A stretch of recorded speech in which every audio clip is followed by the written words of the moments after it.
Hello everyone. तो आज हम आपके अपने इंग्लिश बाबा चैनल में पढ़ने वाले हैं CBSE class 9 history chapter 1 the French revolution का पार्ट 4। ये इस चैप्टर का लास्ट पार्ट है।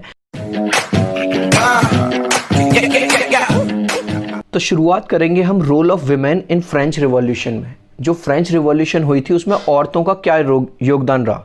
देखो, सबसे पहली बात तो हमें यह समझनी है, women played an important role in French revolution. औरतों ने फ्रेंच रिवॉल्यूशन में बहुत इंपॉर्टेंट योगदान दिया। उन्होंने भी लड़ाई लड़ी, उन्होंने भी अपनी हक की लड़ाई लड़ी। ठीक है, जैसा कि आपको यहाँ डायग्राम में भी दिखाई दे रहा होगा। इसके अलावा एक बात और है, अगर हम कहीं से भी उठा लें, हिस्ट्री में भी, आज की डेट में भी, तो जो लेडीज़ का रोल है वो तो देखो हर जगह एक इम्पॉर्टेंट है ही है। और रही बात इम्पॉर्टेंट रोल की, तो यहाँ खुद देख लो भाई साहब।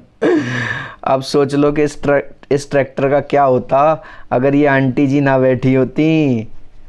आई बेटे, क्या बैलेंस बनाया है। तो रोल ऑफ विमेन तो हमेशा इम्पोर्टेंट है ही है। चलो, अब जो विमेन है वो क्या चाहती थी, वो अपनी लाइफ चेंज करना चाहती थी। They wanted to change their lifes. Women of third state used to work for money. अब देखो, हमने कितने स्टेट पढ़े थे? 3 स्टेट। फर्स्ट स्टेट में कौन आते थे? जो क्लर्जी वगैरह, जो चर्च से रिलेटेड लोग थे।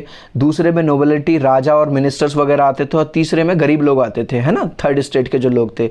तो जो थर्ड स्टेट की जो वुमेन थी वो पैसों के लिए काम करती थी। जैसे दे सोल्ड फ्लावर्स, फूलों को बेचती थी, फ्रूट्स बेचती थी, वेजिटेबल्स बेचती थी। They use to wash clothes, कपड़ों को धोती थी। और they were domestic servants of rich people. और जो रिच लोग थे उनके घर में वो डोमेस्टिक सर्वेंट थी। डोमेस्टिक सर्वेंट का मतलब है काम वाली बाई। जैसा कि मैंने यहाँ पे आपको डायग्राम्स में भी दिखा रखा है, कपड़े धो रही हैं, फूल बेच रही हैं, घर का काम कर रही हैं, ठीक है, ताकि 2 पैसे कमा सकें। There was no education for girls. और जो थर्ड स्टेट की जो लड़कियाँ थी उनके लिए किसी भी तरह का कोई स्कूल, कोई एजुकेशन नहीं थी। स्कूलिंग किसके लिए था? Only the girls of first and second state use to go to school. जो रिच लोग थे केवल उनकी लड़कियां स्कूल जाती थी, यानी फर्स्ट और सेकंड स्टेट के जो लोग थे उनकी जो बेटियां थी वो केवल स्कूल जाया करती थी।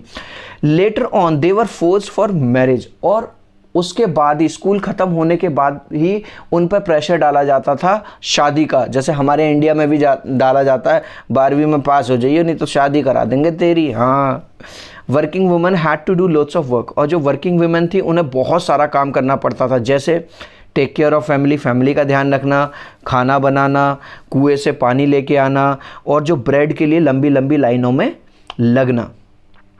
Even the wages of women were lower than man.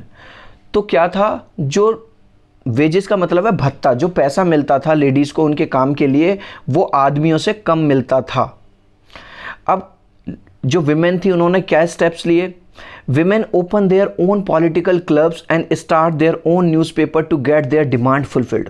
अब जो लेडीज़ हैं वो ताव में आ जाती हैं और वो ये कहती हैं कि भाई साहब अब तो हमें अपना कुछ ना कुछ करना ही पड़ेगा। वो अपने क्लब्स खोल लेती हैं, पॉलिटिकल क्लब्स, और अपने खुद के न्यूज़पेपर खोल लेती हैं ताकि उनकी डिमांड फुलफिल हो पाए। दिख रहा है आपको यहाँ पे विमेंस पॉलिटिकल क्लब्स, और ये देखो पूरे न्यूज़पेपर में भाई साहब भरी पड़ी हैं। There were 60 clubs of women at that time in France. France में उस टाइम पे लगभग 60 क्लब बन चुके थे औरतों के। And the most famous clubs was the society of revolutionary and Republican women. और जो सबसे फेमस क्लब था वो था the society of revolutionary and Republican women. देखो, जहाँ जहाँ मेन टॉपिक आता रहे, मेन कोई बात आती रहे, वहाँ पे आप स्क्रीनशॉट लेना चाहो तो ले सकते हो। जो लेडीज़ थी उनकी डिमांड्स क्या थी? They wanted political rights. उन्हें पॉलिटिकल राइट्स चाहिए थे। जैसे because when constitution of 1791 was formed they were not given right to vote.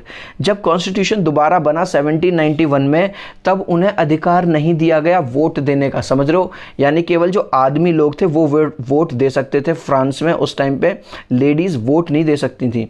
They wanted right to vote, और तो उन्हें वोट का अधिकार चाहिए था।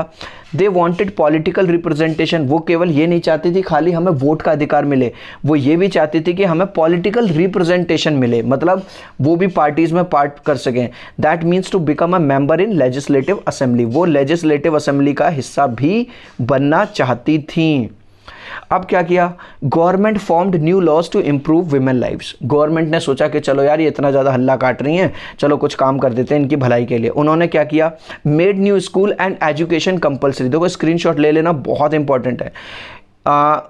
गवर्नमेंट ने क्या किया कि भैया चाहे first state, second state, third state की लड़कियां हो, कुछ भी हो, सबके लिए एजुकेशन कंपलसरी है।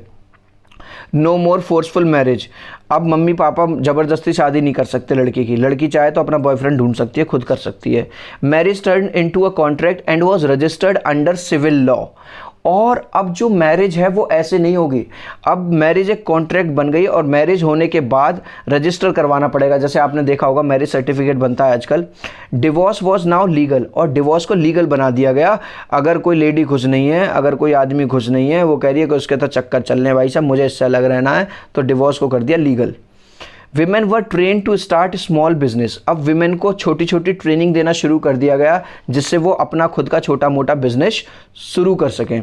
Note, but still they did not get the political rights like right to vote etcetera. Struggle kept on going for this. लेकिन इतने सारे चेंजेस होने के बावजूद अभी भी उन्हें वो राइट नहीं मिला जिसके लिए वो लड़ रही थी। और वो क्या था, वो चाहती थी हम भी वोट डाल सकें, लेकिन अभी भी उन्हें वो वाला राइट नहीं मिला। और यार जब बात हो रही है हस्बैंड वाइफ की तो एक जोक तो बनता है भाई, लो खुद ही पढ़ लो और हंस लो।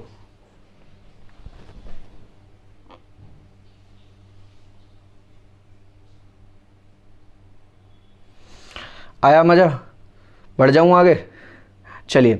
When the reign of terror came, reign of terror आपने पिछले पार्ट में पढ़ा होगा, मैंने बताया था जब मैक्सिमिलियन का टाइम आया था, he got closed all women political clubs। उसने सारे women political clubs थे सारे बंद करवा दिए। उनने कहा इन्हें मैं देखता हूँ। he banned women in politics, और उसने women का बैन कर दिया लेडीज़ को पॉलिटिक्स में आने में।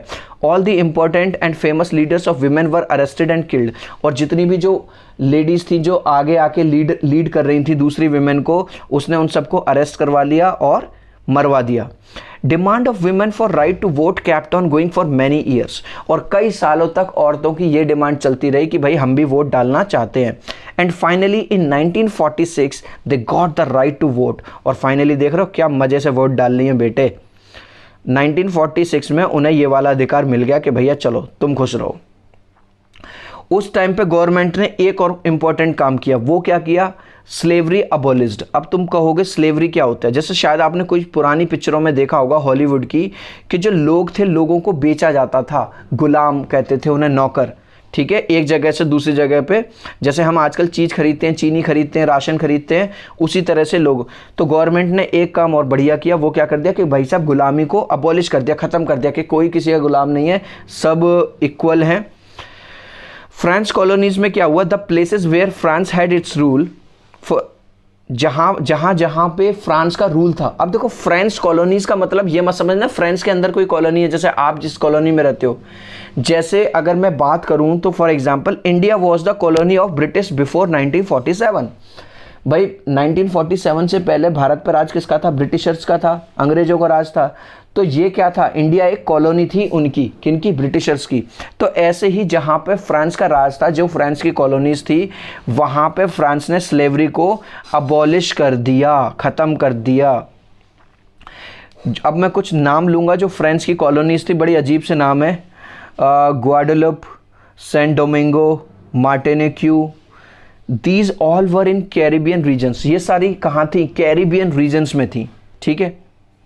France use to get tobacco, sugar, coffee, indigo etcetera. France को ये सारी चीज़ें, टोबैको का मतलब होता है तंबाकू, चीनी, कॉफ़ी, और इंडिको का मतलब है यहाँ पे नील, ठीक है। जस्ट आया नया उजाला 4 बूंदों, वैसे आजकल वो ऐड आ नहीं रहा नील का। तो ये सारी जो चीज़ें हैं फ्रांस को मिलती थी कहाँ से, इधर से, क्या नाम है, कैरिबियन रीजन से। और जब बात हो रही है टोबैको की यानी तंबाकू की, पान, बीड़ी, गुटखा, तंबाकू, तो यार इनसे रिलेटेड एक स्माइली आई है, तुम कहो तो दिखा दूं। जो लोग तंबाकू खाते हैं, जिनके दांत खराब हो जाते हैं, उनके लिए एक स्माइली बनाई है व्हाट्सएप ने, लो देख लो। अब बेटे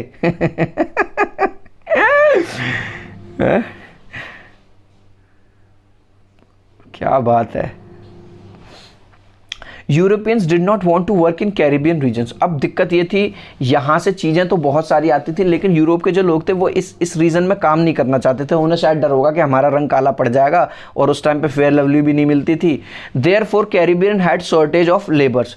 इसलिए मतलब भाई साहब कैरिबियन में वहाँ पर लेबर की शॉर्टेज पड़ गई कि यार अब काम करेगा तो करेगा कौन। अब देखो, अब जो टॉपिक आने वाला है वो इंपॉर्टेंट है एग्जाम पॉइंट ऑफ व्यू से। To fulfil this shortage triangular slave trade started. Slave trade, अब देखो दोबारा से हम पीछे पहुंच रहे हैं। स्लेव का ट्रेड का मतलब है स्लेव्स का खरीदा और बेचा जाना। This trade was among 3 places, ये 3 जगह से होता था। कैसे? Europe, Africa and America. That is why it has been termed as triangular slave trade. देख रहे हो, यूरोप, अफ्रीका और अमेरिका, इसीलिए इसे ट्रायंगुलर। आगे अभी आपको और अच्छे से समझ में आ जाएगा। Slave trade started in 17th century. जो स्लेव ट्रेड है वो 17वीं शताब्दी में लगभग शुरू हुआ था। देख रहे हो, जो स्लेव हैं, जो गुलाम लोग हैं, मतलब उन्हें बंदी बना के उनके हाथ पैर बांध दिए जाते थे और उन्हें शिप में भर के दूसरी जगह भेज दिया जाता था। अब देखो, जब हम स्लेव ट्रेड के बारे में पढ़ रहे हैं कि मतलब किस तरह से गुलामों का जो जीवन था बहुत ज़्यादा बुरा था, किस तरह से उन्हें खरीदा और बेचा जाता था।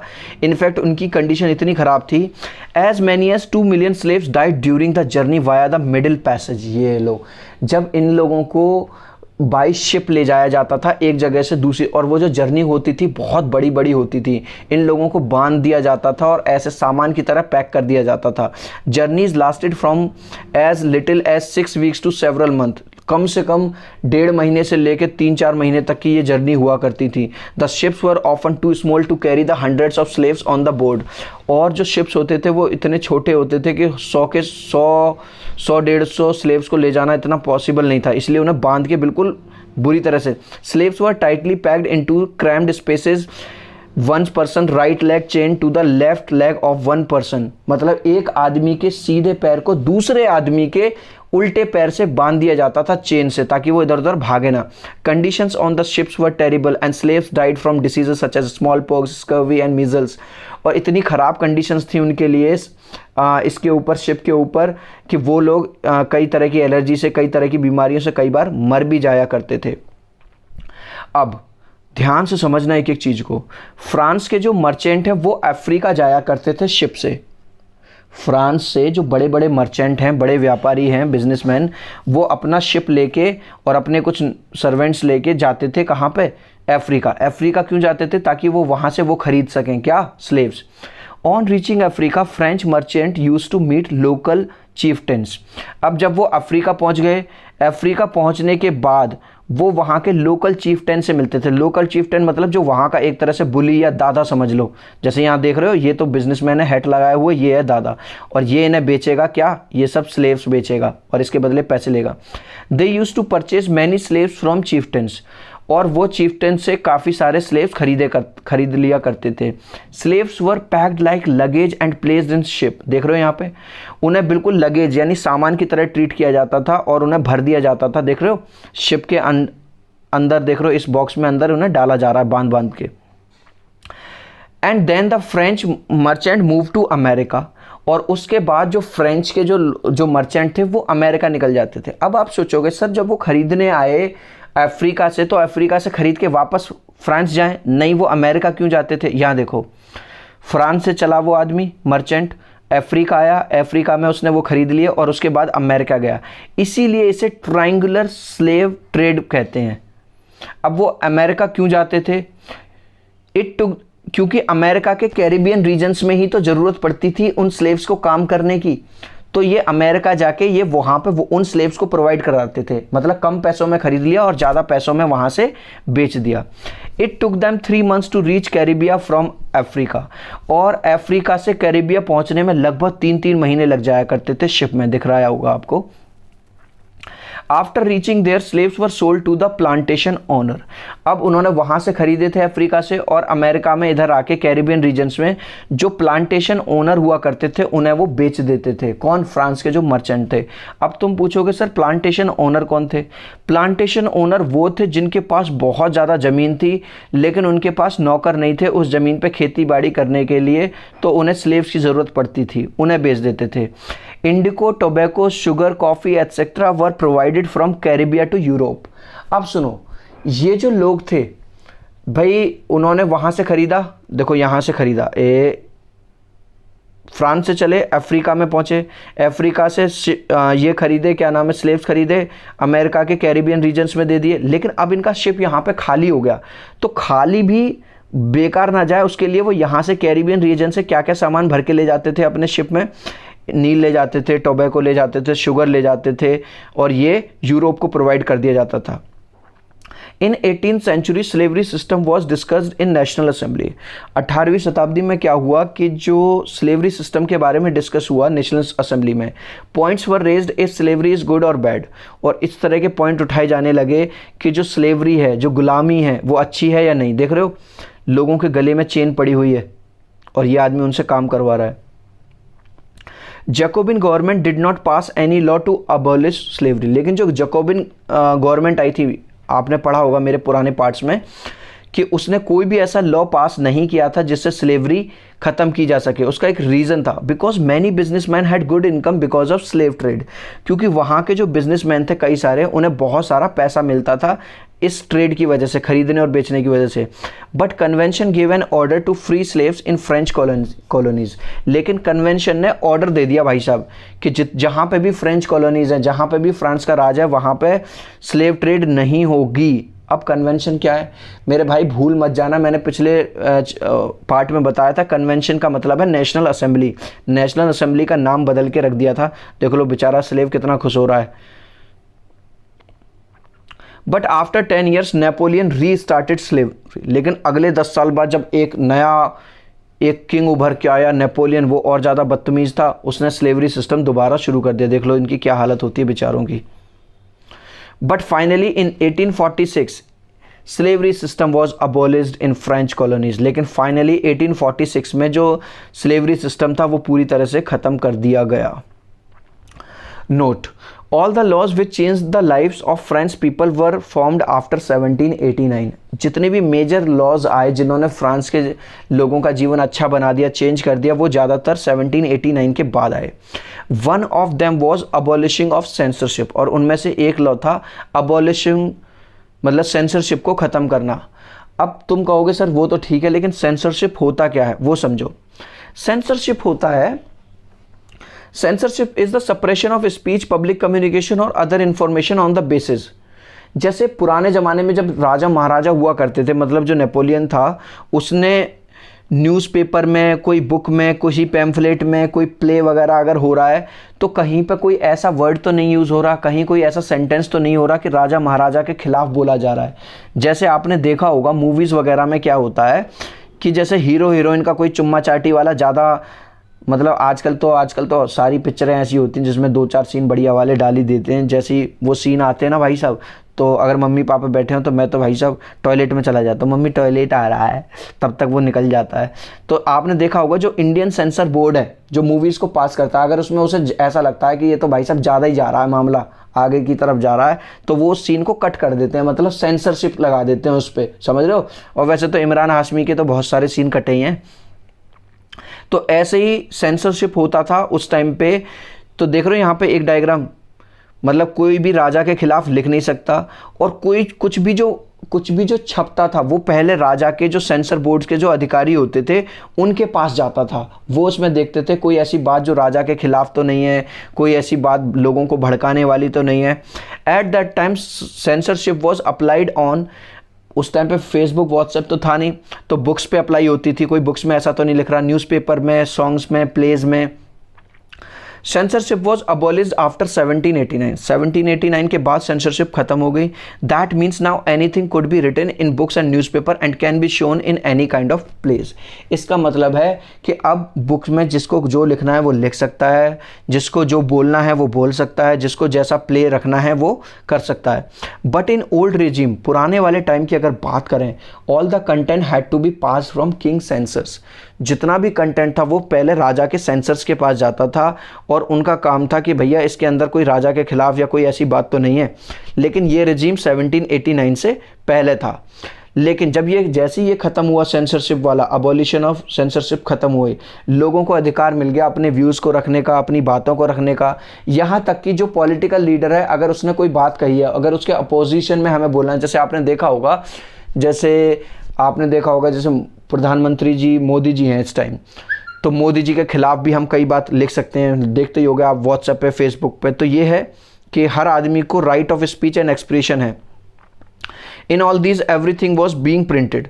अब क्या हुआ, जैसे ही ये सब चीज़ ख़त्म हुआ तो जो फ्रांस में जो बुक्स थी, न्यूज़पेपर्स थी, पैम्फलेट्स थी, प्रिंटेड पिक्चर्स थी, ये सब भर गई, मतलब बहुत ज़्यादा हुए।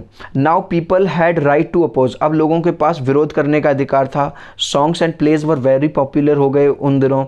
As many people were literate those days, so they use to get information. Illiterate, जैसा कि बहुत ज़्यादा लोग उन दिनों अनपढ़ हुआ करते थे, तो उन्हें ज़्यादातर इन्फॉर्मेशन किससे मिलती थी, सॉन्ग से मिलती थी और प्लेस के थ्रू मिलती थी। और जो लिटरेट लोग थे उस टाइम के, वो पढ़ा करते थे, पॉलिटिकल फिलोसफर्स के बारे में पढ़ते थे, उनकी बुक्स पढ़ते थे जो कि लिबर्टी के बारे में लिखते थे, जस्टिस के बारे में लिखते थे और फिलॉसफी के बारे में लिखते थे। अब जल्दी से ये चैप्टर ख़त्म हो रहा है, थोड़ा सा नेपोलियन के बारे में और पढ़ लेते हैं। नेपोलियन बना 1804 में आया और इसने अपनी मनमानी शुरू कर दी।